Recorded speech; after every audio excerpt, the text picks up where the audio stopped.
Hello, everyone. This is Laura, and welcome back to Become a Fluent English Speaker. Today, I want to tell you about the most expensive lesson I ever learned. Surprisingly, it had nothing to do with money. A few years ago, I met an old watchmaker in a quiet town. His small shop was filled with clocks of every shape and size.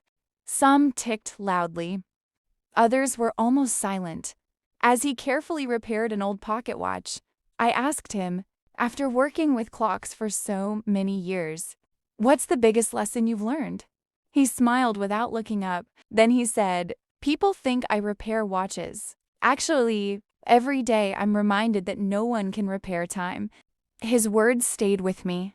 At first, I didn't fully understand them, but over the following weeks, I started paying attention to how I spent my own time. I noticed how often I said, "I'll do it later. I'll call my parents later. I'll start exercising next month. I'll read that book someday. I'll practice English tomorrow. Tomorrow.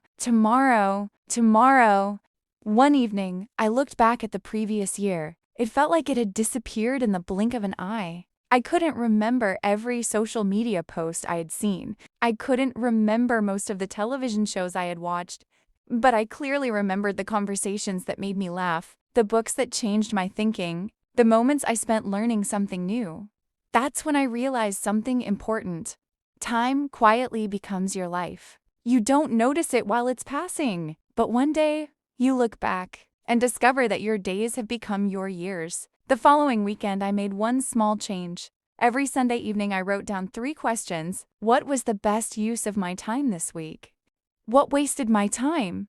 What deserves more of my attention next week? Those 3 questions slowly changed everything. I spent less time scrolling, more time reading, less time worrying, more time practicing English, less time waiting, more time beginning. Months later, I felt like I had a completely different person, not because I had more hours than anyone else, but because I had finally started treating time as something precious. Here's something I've learned. Money can be earned again. A lost phone can be replaced. Even a broken friendship can sometimes be repaired. But yesterday never comes back.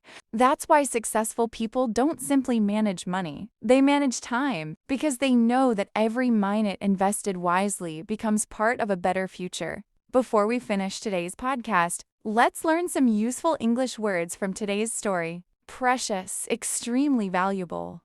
Repair, to fix something that's broken. Opportunity, a chance to do something. Invest, to spend time or effort for future benefit. Priority, the most important thing. Reminder, something that helps you remember. Disappear, to go away or no longer be seen. Now here's today's challenge. Tonight, before you go to sleep, ask yourself one simple question. Did I spend my time or did I invest it? That answer might change tomorrow. Before you leave, answer today's question in the comments. What's one thing you'll stop wasting time on this week? I'd love to hear your answers. If you enjoyed today's English listening podcast, don't forget to subscribe to Become a Fluent English Speaker. This is Laura, and remember, every minute you spend today is writing the story you'll remember tomorrow. Choose wisely. Keep listening, keep learning, and I'll see you in the next podcast.